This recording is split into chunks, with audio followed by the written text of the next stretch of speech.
Então vamos meditar na palavra, porque a palavra ela que nos dá a direção e a orientação. A gente precisa de boas intenções, sim, mas a gente precisa, especialmente, da direção de Deus na nossa vida.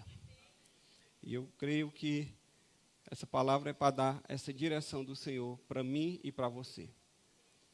Eu queria que você abrisse a sua Bíblia em Êxodo, no capítulo 3, nós vamos ver a partir do versículo 1. E o título da minha mensagem nessa noite é Passos para ser instrumento útil nas mãos de Deus. Quais são os passos que nós devemos dar para que nós possamos ser instrumentos úteis na mão de Deus? Esse ser instrumento útil equivale ao ser usado por Deus, mas como eu sei que algumas pessoas não gostam dessa expressão, então vamos usar instrumento útil, ok? Êxodo, capítulo 3, versículo 1, diz assim a palavra do Senhor. Moisés apacentava o rebanho de Jetro, o seu sogro, sacerdote de Midian. E levando o rebanho para o lado oeste do deserto, chegou a Horebe, o monte de Deus. Ali o anjo do Senhor lhe apareceu numa chama de fogo, no meio de uma sarça. Moisés olhou, e eis que a sarça estava em chamas, mas não se consumia. Então disse consigo mesmo, vou até lá para ver essa grande maravilha, porque a sarça não se queima. Quando o Senhor viu que ele se aproximava para ver, Deus, do meio da sarça, o chamou e disse, Moisés, Moisés, ele respondeu, eis-me aqui. Deus continuou, não se aproxime, tire a sandália dos pés, porque o lugar em que você está é terra santa. Disse mais, eu sou o Deus de seu pai, o Deus de Abraão, o Deus de Isaque e o Deus de Jacó. Moisés escondeu o rosto porque teve medo de olhar para Deus. Versículo 10. Agora venha, e eu o enviarei a Faraó, para que você tire do Egito o meu povo, os filhos de Israel. Pai, em nome de Jesus, te peço que o Senhor traga cada mente e cada coração aqui cativo ao conhecimento de Cristo. E que tanto os que aqui estão, quanto aqueles que estão assistindo ou assistirão pela internet, que o Teu Espírito Santo aplique essa palavra aos corações, trazendo glória, louvor e honra ao Teu nome, em nome de Jesus. Amém.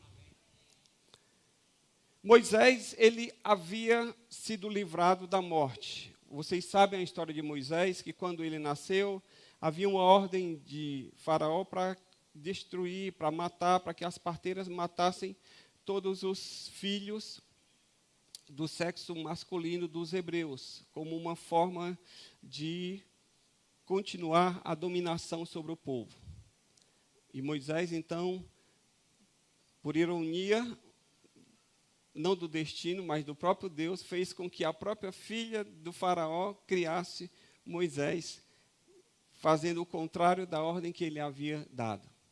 Posteriormente, Moisés se envolveu numa briga, matou um egípcio, porque ele estava defendendo um israelita, e quando o faraó soube, também tentou matá-lo, e Moisés fugiu para o Egito, e de uma pessoa que seria o braço direito de Faraó, o provável sucessor no trono, ele se tornou um simples pastor de ovelhas, lá no meio do deserto, sem muita perspectiva de nada. Aparentemente,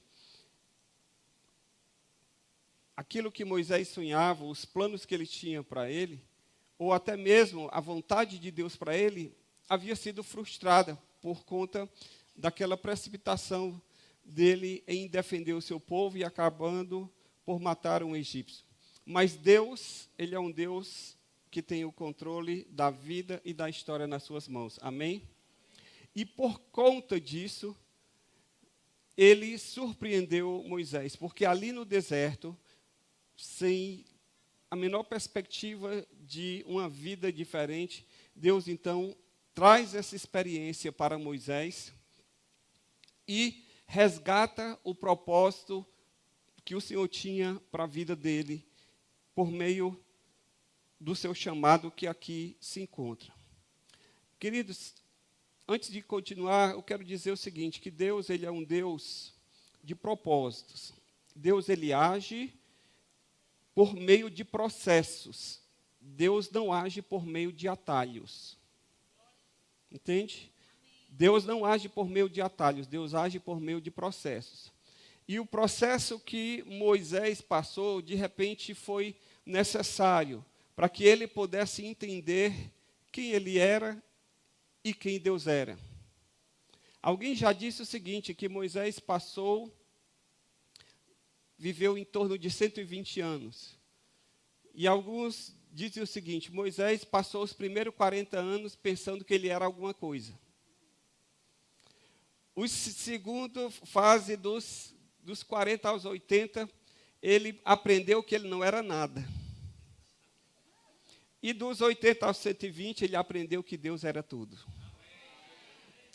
Então, Deus age por meio de processos na nossa vida para que a sua vontade, o seu propósito seja estabelecido. E aqui, por meio dessa experiência, Deus tirou Moisés lá do deserto e o colocou de volta no cenário da história para cumprir um propósito na vida dele.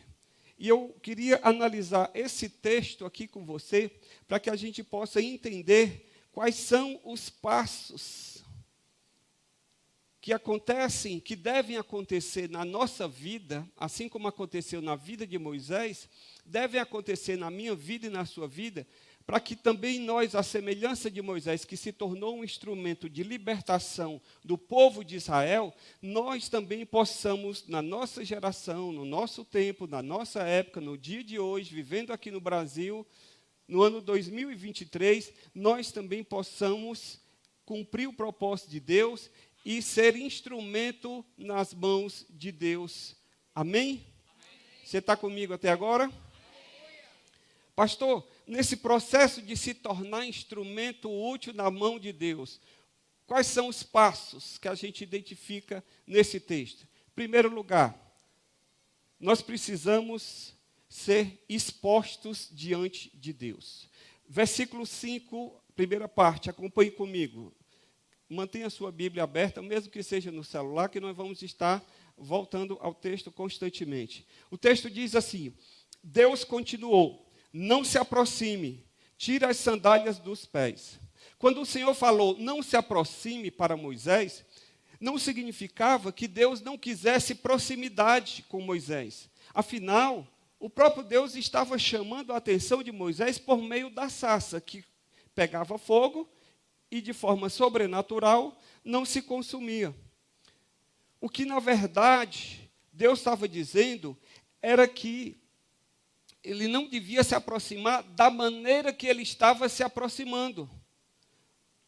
O texto, no original, ele tem o sentido, não no sentido de dizer que não se aproxime, mas no sentido de dizer, não venha da forma como você está vindo. E como era que Moisés estava indo? Calçado. Calçado, a ideia do texto é essa, que como Moisés estava indo calçado, o Senhor disse, eu não quero que você se aproxime desse jeito, porque você está se aproximando do seu jeito. Eu quero que você se aproxime do meu jeito.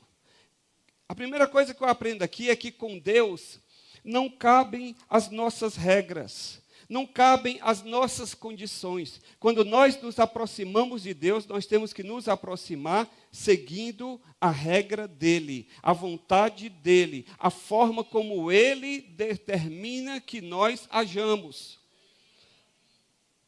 Nós devemos nos aproximar de Deus sem proteção. A proteção aqui era representada pela sandália. Qual é a função da sandália nos pés?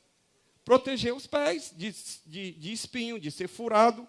Deus quer que a gente se aproxime dele sem essa proteção. Nós não podemos nos aproximar de Deus com imposições. Nós não podemos nos aproximar de Deus com reservas. Nós não podemos nos aproximar de Deus com máscaras. Mas nós devemos nos aproximar de Deus desnudos e vulneráveis, porque é assim que nós somos de fato aos seus olhos. Quando o salmista diz lá no Salmo 103, no versículo 14, ele diz, pois ele conhece a nossa estrutura e sabe que somos pó. Deus sabe que eu e você somos pó. No versículo 1 do Salmo 139, ele diz: tu me sondas e me conheces. E no versículo 13, pois tu formaste o meu interior, tu teceste do ventre da minha mãe, os meus ossos não te foram encobertos, quando no oculto fui formado e entretecido como nas profundezas da terra. Nós precisamos nos expor diante de Deus, porque a nossa vida está patente aos seus olhos. A nossa vida, não há nada que esteja encoberto aos olhos de Deus. Então, o primeiro passo que nós precisamos de ter atitude quando nós nos aproximamos de Deus é nós simplesmente nos expormos, nós tirarmos tudo aquilo que é capa, tudo aquilo que é proteção. Porque enquanto você estiver assim, você não vai poder ser um instrumento útil nas mãos de Deus. Cada um de nós pode fingir, cada um de nós pode maquiar, cada um de nós pode teatralizar perante as pessoas, porque coração do ser humano é terra que ninguém pisa. Às vezes você convive com uma pessoa 30, 40 anos e você ainda não conhece, ela tem reações que você ainda fica surpreso e diz: poxa vida, nunca pensei nesse tipo de reação vindo dessa pessoa. Por quê? Porque coração do outro é terra que ninguém pisa. Mas diante de Deus não cabe isso, porque nós estamos expostos. Então, a primeira coisa, que quando nós queremos ser instrumentos úteis na mão de Deus, é que nós precisamos nos expor, nós precisamos nos derramar, nós precisamos nos despir, porque Deus nos vê lá no íntimo do nosso ser. Amém? Amém. Segundo, isso é uma sequência, vá acompanhando comigo a sequência aí. Depois de nós nos expormos, para sermos instrumentos das mãos de Deus, nós precisamos estar limpos diante da santidade de Deus. Olha o que é que o versículo 5 diz. Deus continuou: não se aproxime, mas o quê? Tire as sandálias dos pés. As sandálias, irmãos, por estar em contato com o chão, a sandália estava naturalmente o quê? Suja, contaminada. E sujeira e contaminação nos remetem a quê? Estão naturalmente associadas ao pecado, aquilo que é sujo. O pecado, ele é sujo, o pecado, ele é imundo, o pecado, ele contamina. Tanto é que, na Bíblia, a lepra é símbolo do pecado. E eu acho interessante é que nós, como seres humanos, nós vivemos dias paradoxais hoje. Por quê? Porque se por um lado nós estamos muito preocupados para não contaminarmos o nosso corpo com o vírus da Covid, a gente o tempo todo higienizando as mãos, usando máscara, e todo mundo preocupado em não se contaminar. Mas, por outro lado, nós não temos a menor preocupação em contaminar o nosso espírito e a nossa alma com o vírus do pecado.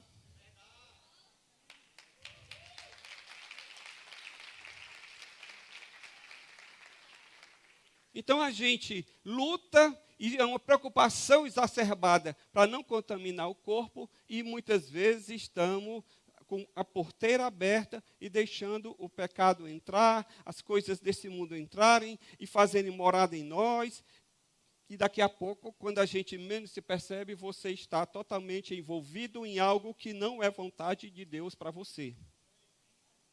Então é necessário que a gente entenda com relação ao pecado, que o pecado, ele nos impede de nos achegarmos a Deus. O pecado, ele não é simplesmente um conceito religioso, mas o pecado é uma condição, é um estado do ser humano que aliena, que separa o ser humano de Deus. Então, quando o Senhor diz, tira a sandália dos pés, o Senhor está dizendo o seguinte, ó, tira aquilo que está contaminado. Eu quero que você entre na minha presença limpo. Eu quero que você entre na minha presença sem contaminação, porque o pecado, ele nos separa de Deus. Versículo 2 do capítulo 59 de Isaías: mas a iniquidade de vocês fazem separação entre vocês e o seu Deus. Os pecados que vocês cometem o levam a esconder o rosto de vocês, para não ouvir os seus pedidos. Precisamos estar limpos para adentrarmos na presença de Deus. Tirar a sandália significa o seguinte, que a limpeza, apesar de ela não ser produzida por nós, mas ela precisa acontecer com a nossa anuência, com a nossa concordância e com o nosso desejo. Você não vai se limpar. Você não é capaz de limpar o seu pecado. Você não é capaz de se autopurificar. Não existe uma autolavagem interior. É o sangue de Cristo que nos limpa, nos purifica de todo pecado. Mas a Bíblia diz que é necessário confessar. A Bíblia diz que é necessário se achegar. É necessário desejar. É necessário se submeter. Então, o segundo passo para alguém que quer ser usado por Deus é que ele precisa se expor diante de Deus. Para quê? Para que o pecado seja revelado e ele seja limpo e purificado. Porque Deus usa vasos de barro, que somos nós. Mas Deus usa vasos limpos. E quem limpa é Ele. Amém? Você ia ficar boquiaberto com a água da Cagesse. Por quê? Porque todo mundo diz, não, a água da Cagesse é tratada. Eu já fui lá na estação do Gavião, lá onde a água é tratada e ela é bombeada para toda a cidade. Ela sai de lá limpa, é verdade. Mas sabe o que é que acontece? Quem é da Cagesse que entra dentro dos canos para limpar o lodo, o sujo, de anos e anos daquela água passando por dentro dos canos? Já parou para pensar nisso? Eu lá no meu condomínio eu instalei um filtro que filtra a água da Cagesse e filtra a água do poço. E eu pensava que a água do poço ia contaminar, sujo, pois a água da Cagesse, o filtro fica preto, e a água do poço, o filtro fica branco. Então, o que é que eu quero dizer com isso? Eu não estou detonando a Cagesse, nem fazendo propaganda contra, mas o que eu quero dizer é o seguinte, é que o instrumento precisa estar limpo, para que aquilo que flui por ele chegue ao destino limpo. Aquilo que vem de Deus é limpo, é puro. E Deus usa instrumentos como eu e você. Mas nós precisamos estar limpos para que aquilo que vem do Senhor, ao passar por nós, ele consiga também chegar limpo ao destino final. Entende?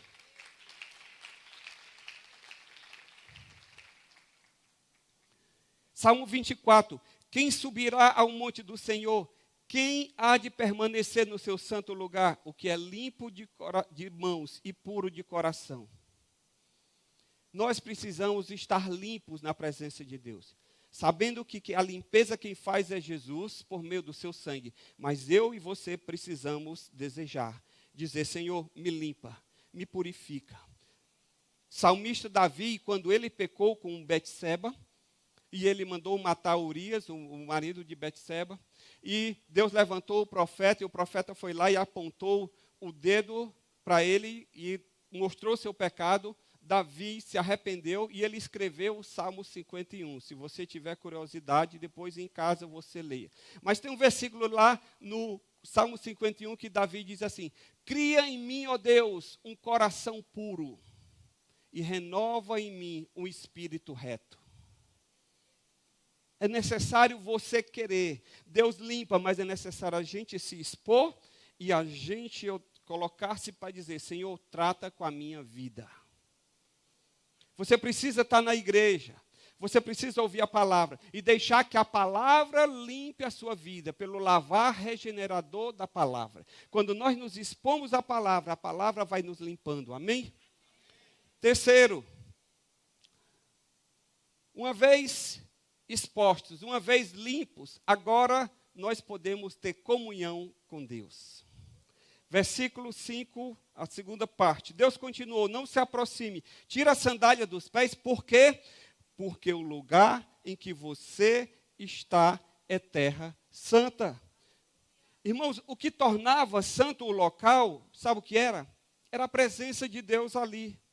Nós sabemos que em muitos locais do mundo, tanto arbustos quanto árvores são considerados sagrados. Mas em Israel não era assim. Para você entender o seguinte, o conceito israelita de santidade, ele não era estático, mas ele era dinâmico. E ele era ligado mais à moralidade, ou seja, ele estava ligado à presença de Deus, que quando estava num local, a presença de Deus purificava aquele local. Se a presença de Deus saía dali, aquele local não ficava sendo santo para toda a vida. Por quê? Porque não era o local em si, mas era a presença de Deus que tornava o local diferente. Quando entramos na presença de Deus, nós podemos ter comunhão com Ele. Uma vez que nós nos expomos, uma vez que nós somos limpos, agora nós começamos um processo de relacionamento com Deus, um processo de comunhão. E eu vou ler aqui o que significa comunhão de acordo com o dicionário. Comunhão significa ação ou efeito de comungar, de realizar ou desenvolver alguma coisa em conjunto. Harmonia no modo de sentir, pensar, agir. Identificação, comunhão de pensamentos. A partir daquele momento em que Deus se revelou a Moisés ali e disse: Moisés, tira a sandália dos pés, porque o lugar que tu estás pisando é terra santa. E Moisés começou a se relacionar com Deus ali de uma forma diferente. A vida dele nunca mais foi a mesma. Por quê? Porque Moisés passou a ter comunhão com Deus. E Moisés passou a ter os mesmos desígnios e os mesmos propósitos de Deus. Começou a haver essa comunhão, essa harmonia, como a própria definição diz, sentir a mesma coisa, pensar a mesma coisa. Se nós tivermos comunhão com Deus, da mesma forma nós iremos nos identificar com os seus propósitos. Às vezes as pessoas dizem assim: ser crente é muito chato, porque não bebe, não fuma, não joga. Eu não quero ser crente, não. Eu sou da gandaia. Queridos, a gente não adota certas práticas, não é porque é proibido, não é porque o pastor Pedro coloca drone para ir vigiando todo mundo aqui. Não tem aqui o líder do seu GC procurando você, seguindo você. Quando a gente não adota certas práticas, sabe por quê? É porque agora nós nos identificamos com Deus. Nós agora nos amamos ao Senhor. E nós agora queremos aquilo que Deus quer. Nós passamos a amar aquilo que Deus ama. E nós passamos a odiar aquilo que Deus odeia.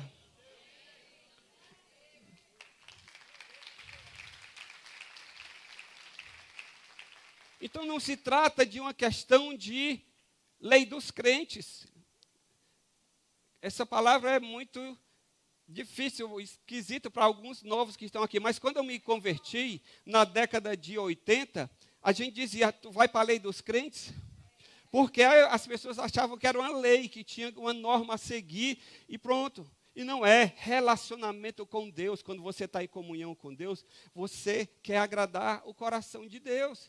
Você se deleita. É por isso que o apóstolo Paulo diz que a lei de Deus, os mandamentos de Deus não são pesados. Porque não é uma coisa que eu vou fazer forçado, mas eu faço por amor, eu faço por alegria, eu tenho prazer na lei do Senhor. O salmista diz: eu tenho prazer na sua lei eu medito dia e noite. Então o Senhor diz: olha, Moisés, o local aqui onde você está pisando é a terra santa. E a partir daqui você vai ter comunhão comigo, você vai se identificar com a minha pessoa, com os meus propósitos, e você vai sair daqui diferente. Foi isso que aconteceu com Jesus, e a mesma coisa vai acontecer conosco. O apóstolo Paulo diz lá em Filipenses 2,5: tenham vocês o mesmo modo de pensar de Cristo Jesus. Qual era o modo de pensar de Cristo Jesus? Ele mesmo disse: a minha comida e a minha bebida é o quê? Fazer a vontade do meu Pai. Se a comida e a bebida de Jesus era fazer a vontade do Pai, e Paulo está dizendo que nós devemos ter o mesmo sentimento que dominava Jesus, o que é que nós temos que fazer? A nossa comida e a nossa bebida é fazer a vontade do nosso Pai. E quando você entende isso, tudo muda. O Evangelho não se torna um peso, o Evangelho não se torna uma lei, mas se torna algo agradável, que você recebe de bom grado e que você aceita de coração. Quarto, acompanhe comigo. Primeiro você se expõe. Depois você é limpo. E aí, limpo, você passa a ter comunhão com Deus. E agora você vai entrar no nível mais profundo. Versículo 6, você vai receber a revelação de quem Deus é. Disse mais o Senhor: eu sou o Deus de seu pai Abraão. O Deus de seu pai, o Deus de Abraão, o Deus de Isaac, o Deus de Jacó. Deixa eu lhe dizer uma coisa interessante aqui. A revelação, ela não estava na sarça ardente. A revelação estava na palavra de Deus dirigida a Moisés. O Senhor, ele fez menção a Abraão, a Isaac, a Jacó. Para quê? Para que Moisés não idolatrasse o meio da revelação. Qual era o meio da revelação? A sarça. Mas o Senhor pegou e falou de Abraão, de Isaac e de Jacó, para quê? Para que Moisés adorasse a Deus que estava se auto-revelando ali naquele momento para ele e também na história de Israel. Pastor, acompanhe comigo aqui. Nós, como seres humanos, nós temos uma tendência muito grande de adorar a criatura ao invés do Criador. E algumas pessoas mal intencionadas, sabendo disso, aproveitam para tirar vantagem da ignorância e da boa fé do povo. É ou não é? Faz campanha, bota objeto, usa amuleto, usa vassoura ungida para você varrer a sujeira da sua casa. Usa sal grosso, usa óleo de Israel. Ainda bem que o pastor não trouxe nem um pouquinho de óleo de Israel. Trouxe? Mas não estava dando nem vendendo, é para uso pessoal. Nós temos a tendência normal de colocar o foco no objeto e não naquele que é o Criador. Colocamos a adoração na criatura. E o Senhor diz: olha, Moisés, está impressionado com a sarça aí? Ei, vem cá. Olha aqui para mim. Eu sou o Deus de Abraão, o Deus de Isaac, o Deus de Jacó. Eu sou o Deus que se revela na história. Eu sou o Deus que criou o povo de Israel. E eu estou falando com você porque eu tenho um propósito na tua vida. Irmãos, quando nós começamos a andar com Deus e ter comunhão com Deus, o nível de revelação, de intimidade com Deus, ele vai crescendo na nossa vida. É natural. E nós não vamos adorar as coisas. Nós não vamos adorar o milagre. Nós não vamos adorar a bênção. Nós vamos adorar o Deus da bênção. Tem gente que vive em busca do milagre. Vive em busca da bênção. Ela é atraída por isso. Por quê? Porque na igreja, muitas vezes, se diz: venha para cá que hoje é noite de milagre. Porque hoje vai resolver o seu problema. E a pessoa não está indo lá em busca de Deus. Ela está indo lá em busca da sarça.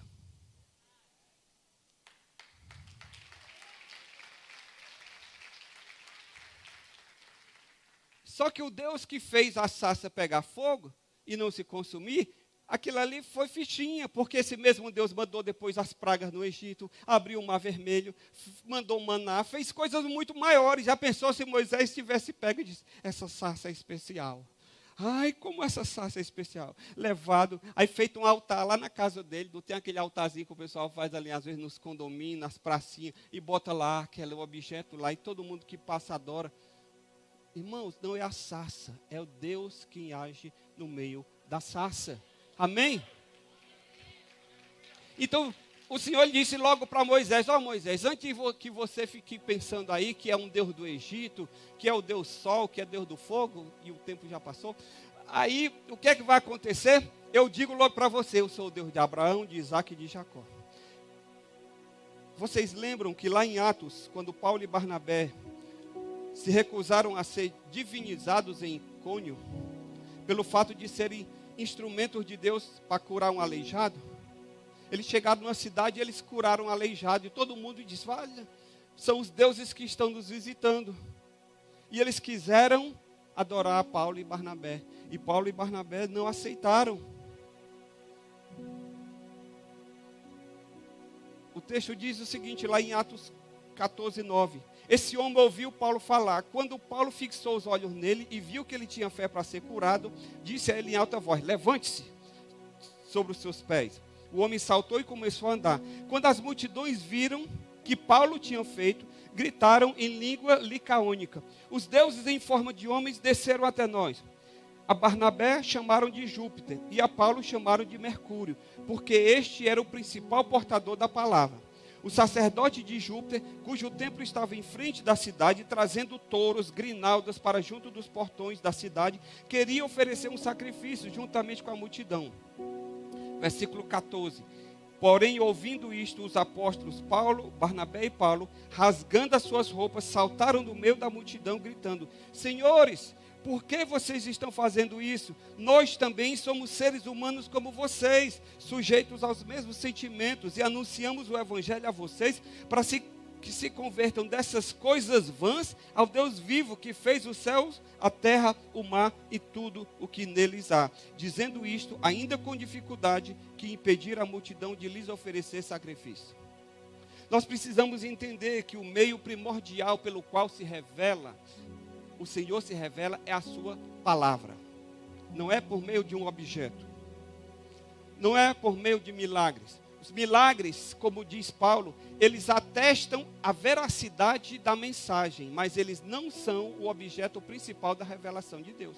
Nesse texto aqui, se você for ler um pouquinho antes, no capítulo 14, no versículo 3, ele diz, entretanto, Paulo e Barnabé ficaram bastante tempo em Icônio, falando ousadamente no Senhor, o qual confirmava a palavra, olha aí, da sua graça, concedendo que por mão deles se fizessem sinais e prodígios. Sinais e prodígios vêm para confirmar o quê? A palavra. Porque o principal meio de revelação de Deus é a palavra. Nós precisamos entender isso. É muito bom cair na unção. Eu já tive em culto, a pastora Janete já foi lá na Colômbia, que é um negócio assim, tremendo, fantástico. Uma igreja com 10 mil pessoas assim. No tempo que eu fui era 10. É porque cresce muito lá. E nesse dia estava Cláudio Freison da Argentina, grande avivalista da Argentina, junto com Ricardo Rodrigues da Colômbia. Irmãos, quando eles faziam assim, não ficava um em pé. 10 mil pessoas, cadeira por cima de cadeira. Era um negócio assim, uma glória, algo como nunca vi antes. A pastora Janete só ficava no chão. Porque quando a pessoa levantava, ficava igual aquele boneco assim. Unção tremenda, mas deixa eu lhe dizer, não é o sinal, é Deus que faz o sinal, entende? O meio principal da revelação é a palavra, e os sinais acontecem, os milagres acontecem para confirmar aquilo que está revelado na palavra. Por isso que Paulo diz lá em Romanos, no capítulo 10, 14, como invocarão aquele em quem não creram? E como ouvirão e como crerão naquele de quem nada ouviram? É por meio da palavra. E aí ele diz no versículo 17, a fé vem como? Pelo ouvir. E ouvir a palavra de Cristo. A fé não vem por meio do milagre. Então, o que é que você precisa? De ter mais revelação de Deus. E como é que você faz isso? Na palavra. Leia a sua Bíblia. Tire um tempo com Deus. Venha para a escola bíblica. O pastor falou aqui da escola bíblica. Uma igreja que não valoriza o estudo da palavra. A igreja está disponibilizando para você por duas formas, presencial e online. Então aproveite. Para que você... Pastor, quem é que ganha com isso? Você acha que quem ganha é o pastor Pedro? Quem ganha é você. Porque aquilo que você recebe de entendimento da palavra de Deus vai lhe ajudar, sabe quando? No momento da tentação, no momento da dificuldade, quando você tiver lá na sua vida, nos seus afazeres, no seu trabalho, que não está na igreja, não está em ambiente de culto, não tem ali ninguém para poder dizer, orar por você, interceder, é a palavra que vai te sustentar naquele momento. Então você precisa se firmar na palavra. O que nos torna, irmãos, portadores da boa nova do Evangelho, sabe o que é? É porque antes nós recebemos a revelação de Cristo. Como é que eu vou pregar o Evangelho? Imagine, como é que você vai pregar o Evangelho? Como é que você vai falar de salvação se você não foi salvo? Se você não teve a revelação de Cristo? Leandro sabe o que é que eu estou falando. Você precisa ter a revelação de Cristo, saber quem Ele é, saber a razão da sua fé. Por que você está aqui? Eu estou aqui porque é o primeiro culto de oração do ano, e aí eu estava assim meio sem saber o que fazer, e aí eu senti o desejo de ir lá na igreja para poder começar o ano com o pé direito. E por que não com o esquerdo? Não é o pé direito, não é o pé esquerdo, mas é estar na presença de Deus.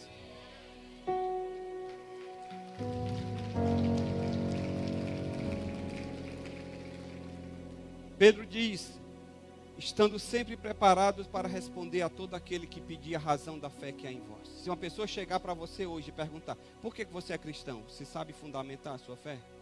Você sabe dizer por quê é? Por que você não é Hare Krishna? Por que você não é Seishonoye? Por que você não é testemunha de Jeová? Por que você não é... Sabe que eu não sei? Eu acho que é porque não tive opção. A primeira que me levaram foi nessa igreja e aí eu fiquei. Está entendendo a importância de você entender a sua fé? De conhecer o seu Deus? Porque Daniel 11:32, mas o povo que conhece o seu Deus se tornará forte e ativo. A Bíblia diz que, outra versão diz que fará proezas. E por fim, nós nos expomos a Deus, nós somos limpos, nós temos comunhão com o Senhor, o nosso nível de intimidade, de revelação vai aumentando, e aí só tem uma coisa a ser feita. Nós recebemos dele uma missão, nós recebemos dele um chamado, e esse chamado não é chamado pastoral aqui para pastorear a igreja, é um chamado que ele é comum a todo aquele que é salvo em Cristo Jesus. Diga para a pessoa que está do seu lado aí, você tem um chamado. É mesmo, pastor? Tem. Deus me revela aqui, irmãos, que cada um de nós tem um chamado. Como? Porque ele me revelou na palavra. E eu vou já mostrar para você. Versículo 10. Olhe do capítulo 3 de Êxodo. O que foi que o Senhor disse? Depois que Moisés viu aquela experiência, Moisés poderia dizer, bom, Senhor, foi muito bom, foi muito legal, eu vou voltar para casa e vou continuar tangendo as minhas ovelhas. Foi isso? Não. Olha o que é que o Senhor diz para ele. Agora venha e eu enviarei você agora a Faraó, para que você tire do Egito o meu povo, os filhos de Israel. A partir daquele encontro, Moisés teria uma missão e uma nova direção na sua vida. O seu caminho seria mudado. Moisés deixaria de ser pastor de ovelhas para se tornar um pastor de pessoas. Ele seria agora um instrumento para a libertação do povo de Deus daquela escravidão no Egito. Deixa eu lhe dizer uma coisa, todo discípulo de Jesus é comissionado. Não apenas os líderes, não apenas os pastores. Todo discípulo, todo seguidor de Jesus é comissionado. Onde é que tem isso, pastor? João 20:21, coloca na tela aí para não dizer que não é verdade. Jesus, depois que ele ressuscitou, ele apareceu para os discípulos e disse, João 20:21, que a paz esteja com vocês. Assim como o Pai me enviou, eu também envio vocês. Olha aí. Assim como o Pai enviou Jesus, ele também agora nos envia. Em Mateus 28:19, portanto vão, façam discípulos de todas as nações, batizando-os em nome do Pai, do Filho e do Espírito Santo, ensinando-os a guardar todas as coisas que tenho ordenado a vocês, e eis que estou convosco todos os dias até o fim dos tempos. Vamos ficar de pé na presença do Senhor. A semelhança de Moisés, quando nós nos convertemos, nós somos aproximados de Deus, nós somos limpos pelo sangue de Jesus, santificados pelo Espírito Santo, nós desfrutamos de comunhão com Deus, nós recebemos mais revelação de Deus a cada dia por meio da sua palavra e à medida que nós caminhamos com Ele, e por fim nós recebemos uma missão, um chamado, é de sermos instrumentos de Deus neste mundo. Esse chamado é para mim e é para você. Quantos aqui querem ser instrumentos de Deus? Você já teve um encontro com o Senhor? Amém? Você já entende que você está salvo? Quantos aqui têm certeza de salvação?